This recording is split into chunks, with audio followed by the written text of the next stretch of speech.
Hey, I'm Rachel Ngom from she's making impact.com, and I crave quiet time, especially in the morning. How about you? So I'm definitely not an extrovert. I might seem like it on video. Sometimes I'm not. Give me a night in bed in yoga pants and a glass of wine and I am one happy girl.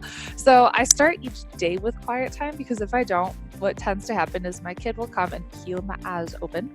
The dog will be bugging me to take him out, or I'll have a million messages that need a response. So I'm super intentional about my morning routine. I typically get up around 6, sometimes around 5, sometimes 6:30, totally depends. But typically around 6.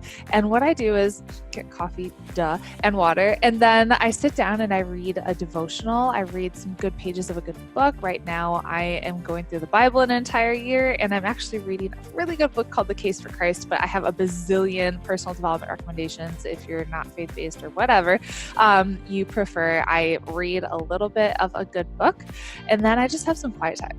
So I have a journal and I'm usually taking notes of like what's going through my head, what questions do I have. Some of the questions I ask myself is how can I add a massive value to my audience today? And I write that down and I come up with a bunch of ideas of, I could do this, I could make a video, I could do a podcast, I could do a Facebook Live, and I just kind of journal it out. Or maybe I have something like some resistance that's going on and I'm asking myself like, ooh, why do I feel this way? What's that resistance about? And I'll journal it out.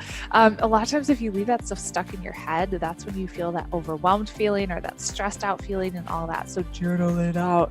And then I just have quiet, like silence where I meditate, I pray, I light a candle. So they have Yankee candles in France, but they're really expensive. So when my mom comes, I'm having her bring me some Yankee candles. So that's kind of it. And a big part of that routine is I actually don't turn on my phone at all until I'm completely done with it. So my phone is off all night. I usually turn it off around 7:30 at night, and I don't turn it back on until 7:30 in the morning. These are some good habits to develop as part of a successful morning routine. So I would love to know if you have one, or if you don't, are you going to start? Let me know on Instagram at she's making an impact, and I'll talk to you later. Bye.